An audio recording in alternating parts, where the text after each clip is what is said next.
ঘরের দরজাটা আমার খোলাই ছিল। এবার আমার ছেলে কাজে যাবে বলে গোছানো ছিল। এবার এখান থেকে সব মানে কমল অধিকারী ছিল, কমল অধিকারী আর সুবোধ অধিকারী ছিল সামনের দিকে।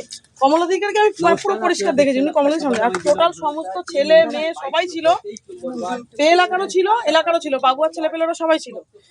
এবার এখানে আসার পরে আমাকে চৈতালি, কমলের বউ আর এই নন্দীপুরের বউ মামনি আমাকে দেখাচ্ছে এই যে এই মেয়েটা ছিল কালকে রাত্রে, এই মেয়েটা ছিল। আমাদেরকে উল্টো পাল্টা এরা করেছে, বাজে বাজে ভাষা দিয়েছে। এই মেয়েটা ছিল বলছে, বলার পরে ওই যে বাবুয়ার সাথে যে ছেলেটা থাকে আমার প্রোফাইলে, আমার মানে আমার এখানে আমার ফ্রেন্ডেও রয়েছে, আমি ওর নামটা ঠিক জানি না, ফর্সা করে ছেলেটা একটু বক্তৃতা দেয় মাঝে মধ্যে। ওই ছেলেটা আমাকে মানে কুৎসিত একটা ভাষা দিয়ে বলছে 5 তারিখে তোকে তোর ঠ্যাং ধরে ছিঁড়ে ফেলবো, তোর অবস্থা খারাপ করে দেবো, তোকে শেষ করে ফেলবো। চিনিস না কেন? হ্যাঁ চিনি, অবশ্যই চিনি। আমি ওর নামটা জানি কিন্তু আমার ফ্রেন্ডে আছে। এবং মানে আরো যে সমস্ত ছেলে ছিল তারাও। তারপরে এখান থেকে আমার বাড়ির এই অবধি চলে এসছে, ওরা এই অবধি ঢুকে যাচ্ছিল। তারপরে কিছু 2-4 জন ছেলে মানে সিনিয়র যারা, তারা এসে এরকম করে ঠেকিয়ে ওদেরকে ঝামেলা করবি না, এখন ঝামেলা করবি না। তারা কি এখানেই থাকে? হ্যাঁ এখানে থাকে অনেকে, আর অনেকে এই শরৎপল্লীতে থাকে, আর মানে বেশিরভাগ বাইরের ছেলে পেলে। বাইরের ছেলে? কেন আপনার উপরে আক্রমণ? কেন আমার উপরে আক্রমণ? আমি বিজেপিতে রয়েছি আগাগোড়াই, প্রদীপদা সুজিতদার সাথে রয়েছি। এবার আমরা এই রেলমন্ত্রী সভা, সেখানে যে রেলমন্ত্রী ছিল আমাদের জায়গার পাট্টা নিয়ে, সেই জন্য কথা বলতে গেছিলাম। তারপরে দাদা আমাদের মিছিল নিয়ে আমাদের প্রচারে এসেছিল, আমি ওপেন হয়েছি।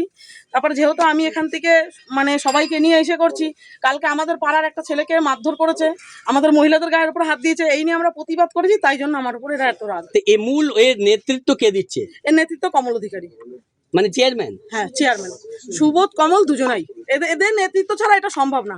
আর পাড়া থেকে চৈতালি, এরা যে কজন মহিলা রয়েছে, এরা মানে কি বলবো, মানে বলার ভাষা পাচ্ছি না। যত মহিলা পাড়া থেকে বেরিয়েছিল তাদের সবাইকে এমন ভয় দেখিয়ে দিয়েছে, চট করে কেউ এখন বেরোতে মানে একা বেরোতে চাইছে না, বলছে সবাই একসাথে বেরোবো। অবশ্যই আমরা সবাই একসাথে আছি, একসাথেই বেরোবো আমরা। বেরোবেন? অবশ্যই বেরোবো, এখান থেকে পিছনে যাওয়ার কোনো রাস্তা নেই। হ্যাঁ ভয় করছে না? ভয় লাগছে না, ভয় লাগছে। আপনি যেভাবে অভিযোগ করছেন আপনার উপরে এত অত্যাচার হওয়ার, না ভয় লাগছে, হামলা হচ্ছে না না ভয় লাগছে না। ভয় করে কি করব বলুন? ভয় করে কি করব? আমরা যখন লড়াই করতে নেমেছি, আমাদের অধিকারের জন্য যখন আমরা লড়াই করতে নেমেছি, আমরা ভয় করলে তারা তো নামতাম না। আমরা ভয় করতে পারছি মানে ভয় জিনিসটা আমাদের মধ্যে নেই। ভয় থাকলে পরে আমি দরজা দিয়ে বসে থাকতাম, ভয় নেই বলে আমি দরজাটা খুলে বসেছিলাম, দরজা খুলে দাঁড়িয়েছিলাম। আপনি পাল্টা প্রস্তুত? অবশ্যই প্রস্তুত। মানে কিভাবে আপনার মোকাবিলা করবেন?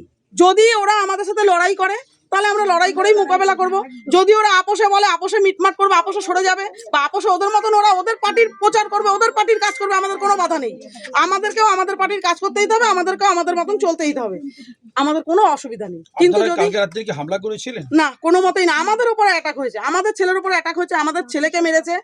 সেই জন্য মানে মহিলারা আমাদের ছেলের উপরে পুরো ঘিরে নিয়েছিল, যার কারণে আমরা ফোন পে আমরা ছুটে যাই, আমরা বাড়িতেই ছিলাম।